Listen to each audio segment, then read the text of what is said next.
Hello, everyone. Welcome back to another episode of Tantra's Mantra, where we go behind and beyond the tech news headlines. I'm your host, Prakash Sangam, founder and principal at Tantra Analyst. I'm sure many of you already are aware of the legal case between Apple and OpenAI regarding alleged stealing and using of confidential information. If you'd like to understand the case better in detail, what the claims are and such, I highly recommend you to check our previous podcast on the podcast series, the previous episode on this podcast series, episode 71, I think it is, where you get answers to those questions. So today we will focus more on the reply that OpenAI filed, in the sense that they made a public statement replying to the allegations that Apple has done, and then analyze what that is, what that means to the case and to the companies, and so on.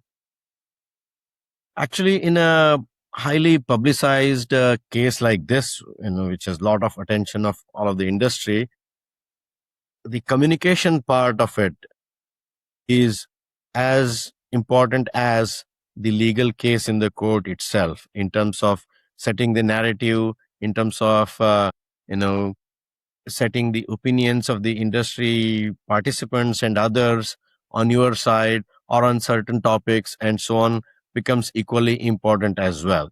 So in today's discussion, we'll focus on the comms part of the case. And usually in a case like this, big companies would like to keep it more a cold case and not make it a public spectacle. So they would want to limit their discussions or their public discourse to whatever is filed in the court, and just leave at that. In terms of smaller companies or the challengers, they would obviously the opposite. They want to make it a public spectacle, paint how kind of a David and Goliath story, how they're being victimized or pushed from large corporations in terms of stopping their innovation and such. So because of all of this, the comms becomes equally important. So to discuss that part of the story, I have with me today again Christie Thoene. I discussed about the case with her in the previous episode, but today we'll focus on the comms part of it. Christie is the principal at CTG Advisory and a former VP of legal and policy comms at Qualcomm. And she's dealt with many such cases. More importantly, she has dealt with cases with Apple, legal cases with Apple. So, hey, Christie, welcome back to the show. Thank you. Thanks for having me. So let's get started.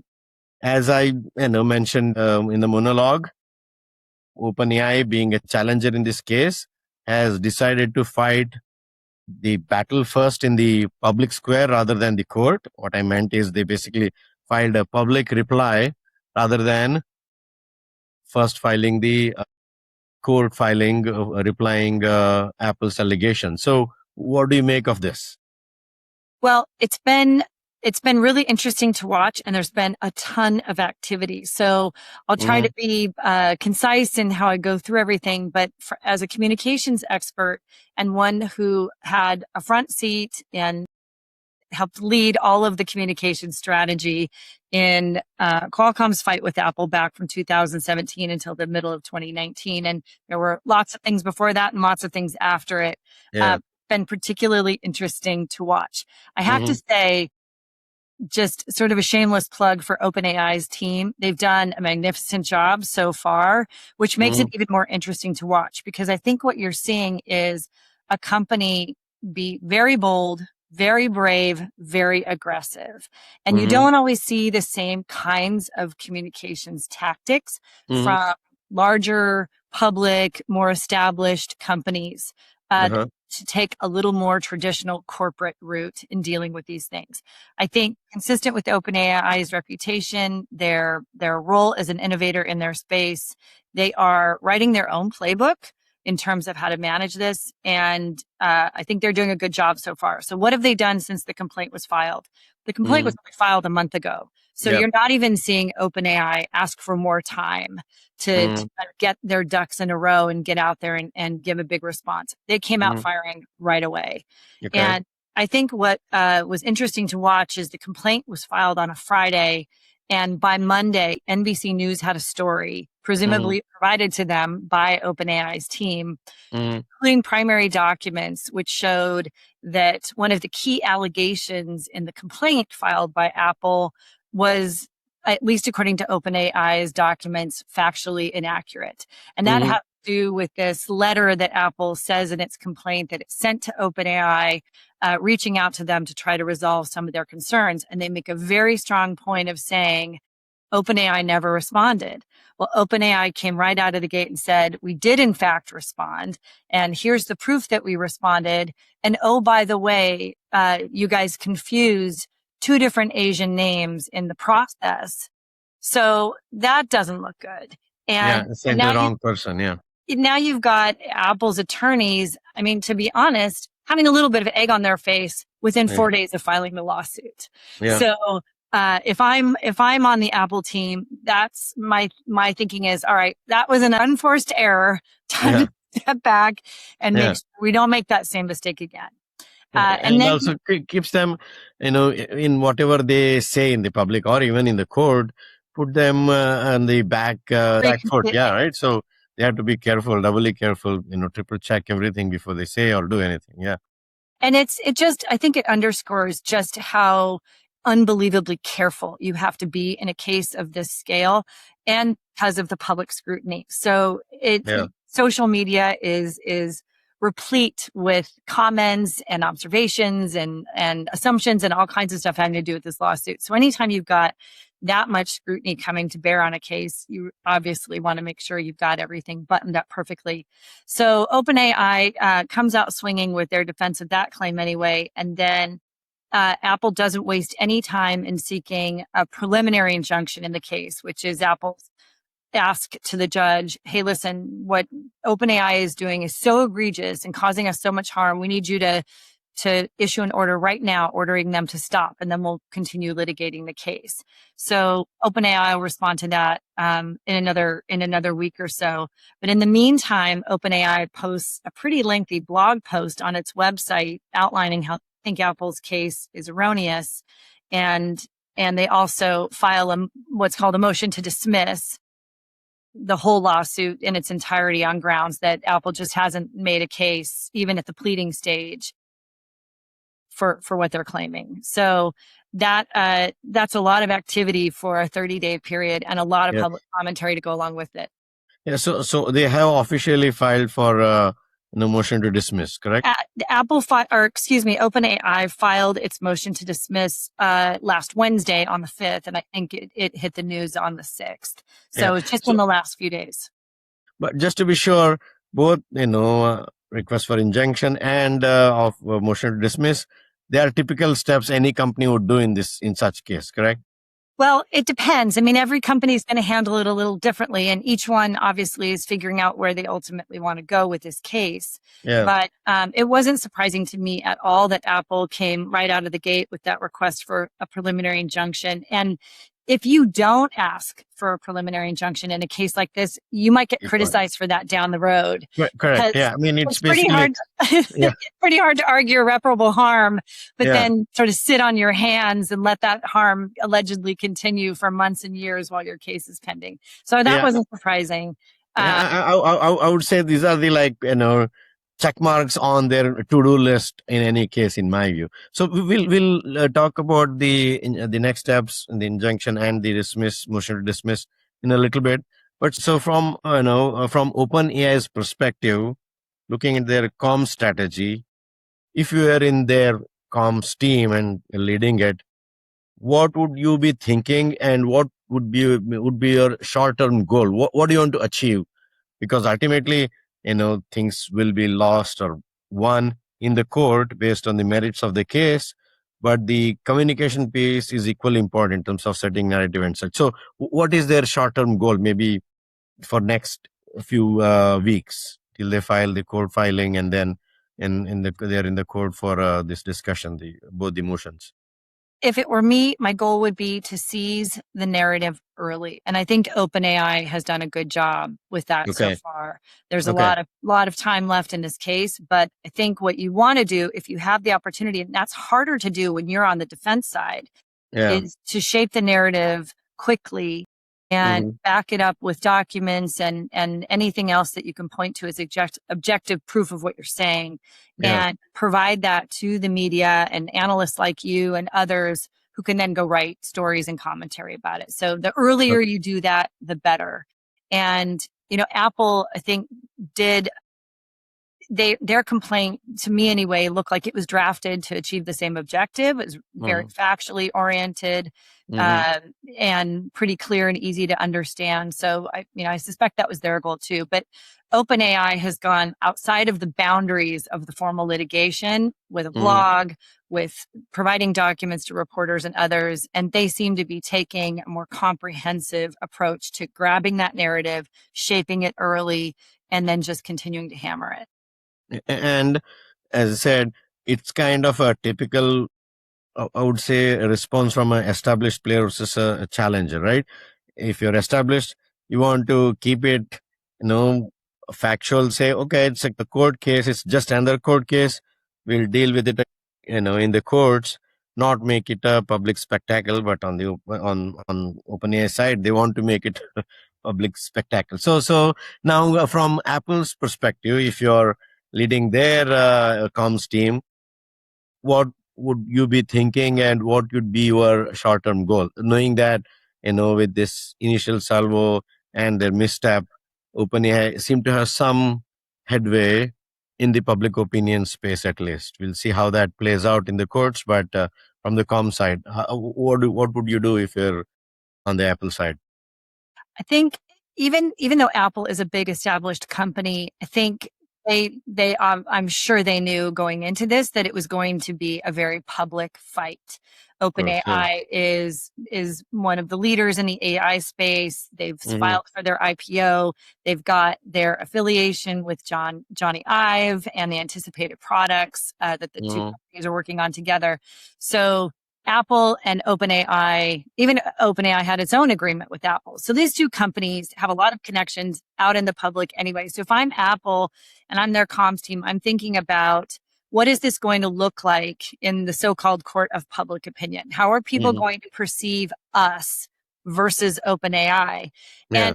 And even though I personally own a bunch of Apple products and have for a long time, there are plenty of people in your industry, Prakash, who have criticized Apple for not being as innovative as they were in the early days. And whereas you've got OpenAI that is on the cutting edge of, for many people, brand new technology, coming out with brand new products, they really represent the future in so many Hmm. ways. And Apple runs the risk of sort of pushing themselves further back and sort of coming across as more of the jilted girlfriend living in the past, trying to throw sand in the gears of this new company that's maybe going to eat some of their lunch. So I think they've just got to be self-aware and be aware of those perceptions that are out there and not unwittingly play into some of the negative ones. Really keep their eye on the ball. And like I said, the being in lockstep with the legal team and making sure that everything they're saying factually is 100% buttoned up, so that you don't have the kind of blowback that they had a couple weeks ago with the NBC News story. I think Yeah. that's critical.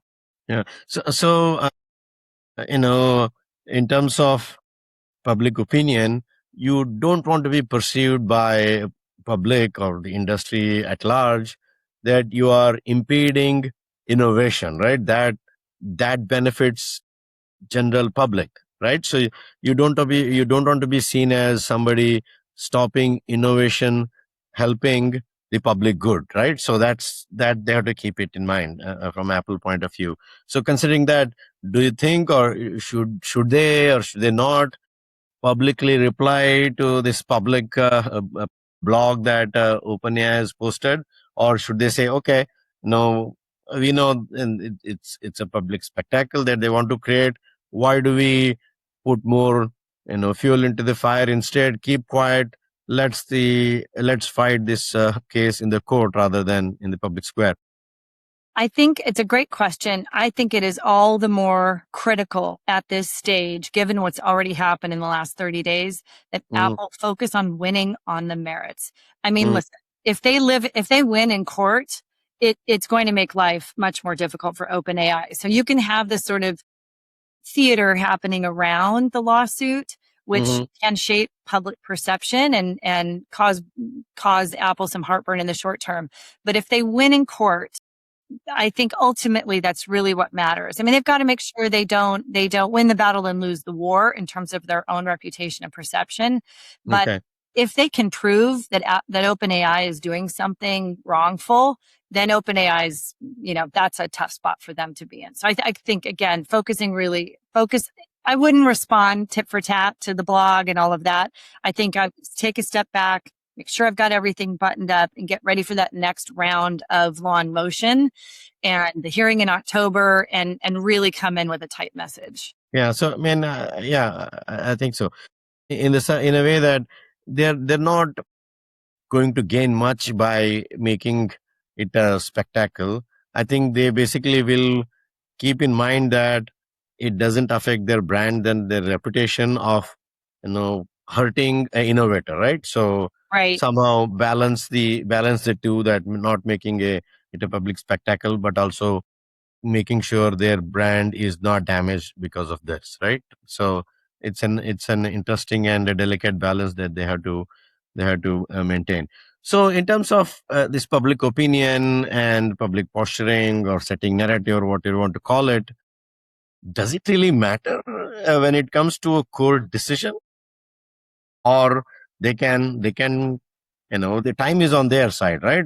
They would like to pull this along as long as they can, because they're not getting hurt by this case, whereas on the OpenAI side, a lot of things are at stake. As long as this case is in the court, not decided, it'll always hover like a black cloud on all their plans, their product plans, their IPO plans, and such. So they would like to finish this as soon as possible, right? So my question is, one, does this public theater, as you put it, affect the result of the case in any way at all? And second, you know, in terms of impact or influencing the industry, other partners and such, is there a way such theater to affect those partnerships and relationships? I think I think Going beyond just this case, sorry. I Yeah. think the short answer, yes, is yes. It does all matter. Apple is a Okay. company that is fiercely protective of its brand, as they should be. And anything that they do that's out in the public with lots of public scrutiny has the potential to either help or hurt their brand. So Okay. it matters a lot. And Okay. especially to your point, when you're going after a company that's perceived as a new disruptor, a new innovator, you've got to be careful how aggressive you are in making it look like, I said, like you're throwing sand in the gears of a potential competitor when you at the same time are trying to innovate at the same level. I mean, you got to be careful, because it really does shine a spotlight on Apple's own innovation efforts. You've got this massive, or what's been described as a massive brain drain, at least in one area, from Apple over to OpenAI. Yeah. And that's not good either, in terms of Apple trying to attract new talent and continue to be perceived as a cutting edge innovator. So I think it matters to them a lot. And on the OpenAI side, I mean, we don't have a date yet for their IPO. And they've said initially that they were going to try to shoot for the end of 2026. Now they're saying maybe 2027. I think they want to get out of the gate before Anthropic does. So there's a lot on the line for OpenAI. And so they're looking at all of this along several different channels. Ultimately, what affects what a jury decides or what a judge decides 2 years from now in a courtroom, it's very early days. But I would say, and I learned this very early on as both a lawyer and as a communications expert, judges are people too, and they read the news, and their job is to be impartial. But I think you can safely assume that everybody reads everything. Correct. Yeah. And so these things are not happening in a vacuum. Yeah, that was my actual next question. So this public spectacle and narrative setting will, one, affect the judge directly, indirectly. Second, if it goes to jury trial, the jury itself, because everybody reads news and this is on kind of a headline news, so everybody will be somehow at least informed about it in the public domain before if they become a jury and go into the courtroom. And third, there are a lot of innovative companies on the AI side, because it's brand new and so much of traction. It would basically affect how they perceive working with Apple, and right, in terms of their new products and new projects. If they're looking to partner with them or something like that, how they are dealing with an innovator who was a partner before, but a competitor or at least a defendant in a court case. How they deal with them will also affect them, right? And a lot of cases, although it's case between two companies, there are a lot of third parties also come in and file their opinions to the court, whether they're supporting one or the other side, or at least the things being discussed. So that will also be affected by some of this narrative setting as well, right? I think that's all possible. Again, I think it's still early days. We've got to see who starts to weigh in on either side. I think you'll see competitors of OpenAI's probably stay on the sidelines. I mean, you have, with the exception of Elon Musk, you had Sam Altman and Elon going back and forth on Twitter, where Elon's taken a couple of jabs about this case. But for the most part, Sam Altman's been quiet. So, and I think letting his legal team and his comms team take the lead here, and as I said at the top of this call, they're doing a great job. So I mean, it's all in the mix. Yeah, and Elon is being Elon, and he obviously has an axe to grind here, right? He had a case against OpenAI with law, so we could do a whole nother podcast on that. Correct, yeah. So in terms of this public opinion, would that in any way affect the legal positioning of the companies or not? I mean, I think it's all potentially in the mix. Even anything that OpenAI says from this point on could potentially come back to them in some way, shape, or form in the lawsuit. So in any case, you're going to have lots of discovery where the other side asks for documents, and they'll also take depositions at some point. So, an astute person on the Apple side is going to do a little bit of digging around what OpenAI's communication strategy was potentially. They may decide not to spend their time and resources looking into things like that, but anything that gets said or done at this point should be considered fair game and a potential risk in terms of the litigation from my experience. Yeah, and Apple will definitely want to drag on this as long as they can, legally possible, right? With longer discovery extensions and so on. And they have the resources to do that. They have the resources to do that. I mean, I used to, I mean, when we were in litigation with Apple years ago, I would, and I can tell you this because it's public, but I would get questions from reporters along the lines of, well, aren't you guys just trying to push Apple around? And my reaction was always, that's like a mathematical impossibility. So, I mean, when you're fighting a company with those kinds of resources, the idea that you're doing the pushing around, I pushed back on that a bit. But so the company has extraordinary resources. These are really smart people.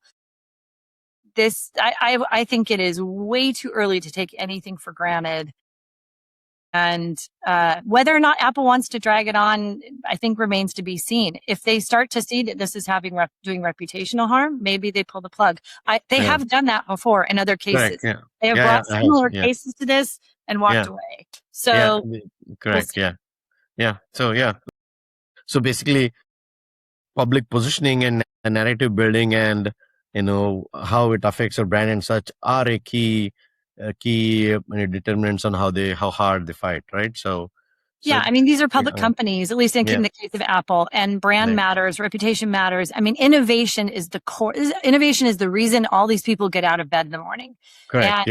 And they so their reputation as innovators is part of the crown jewels of the company. So I think yeah, they've got to watch that. and they don't want to be seen as somebody who are hindering innovation from others, right? So okay, I cool. mean, So maybe listen, I yeah, think I think it would be probably naive to think that everybody's standing by thinking Apple should just let OpenAI go do whatever it wants to do. I mean, these are two yeah, companies that are competing with each other. correct. They're a And you've got to computer. do that within the bounds of the law. And Yeah. frankly, the market and consumers benefit when companies Mhm. are competing against each other and you end up with Yeah. better and better products. So, Yeah. but there's a line you can't cross, and Apple thinks that OpenAI has crossed a line. So we'll see who's Okay. right. Cool. Yeah. And in terms of next steps, you mentioned a couple of them. So there is a motion to dismiss, and there is a motion for injunction against OpenAI, so they can stop working on whatever they're doing till the case is settled, which is very hard for OpenAI to do. And then OpenAI basically asking the case be dismissed. So give us the timelines for the next steps. So what I understand is there will be a response filed by OpenAI to the request for preliminary injunction sometime in Mhm. August, I think around the 17th. Don't quote Mhm. me on that, but that's what I've read anyway. And Yeah. then the judge may hear arguments on that sometime in October, where the Apple will then have to respond to OpenAI's motion to dismiss. And there will Mhm. at some point be a hearing on that. It'll be interesting to see if the judge kind of consolidates some of this stuff and hears these issues at the same time. It's speculation on my part, but I think that there's going to be a lot of activity in that San Jose courtroom coming up here this fall. So definitely more to watch. Cool. So next critical timeline to look at is August 17, right? That is the last day before which OpenAI has to formally file a court reply to Apple's allegation or their For an case, correct? injunction. Yeah. Yep. Okay. And I think you'll see them probably make a lot of the same arguments that they've made in their motion to dismiss. Yeah. It's a different animal than that motion. So I think we're going to continue to learn more and more as more stuff gets filed. So yeah, let's look for that filing to be made sometime in mid-August, and then a potential hearing in October, plus Apple responding to the motion to dismiss. Thank you, Christy, for coming over to Tantra's Mantra and sharing your views. This indeed, as you mentioned, is a fascinating case, and we'll continue to follow it, which means we'll have many of these such discussions in the future. Sounds good. Thanks so much. So, folks, that's all we have for now. Hope you found this discussion informative and useful. If so, please hit like and subscribe to the podcast on whatever platform you're listening this on. Make sure to check out episode number 71 of the podcast for details of the case in terms of what are the allegations, claims, and such. I'll be back soon with another episode putting light on another interesting tech subject. Bye bye for now.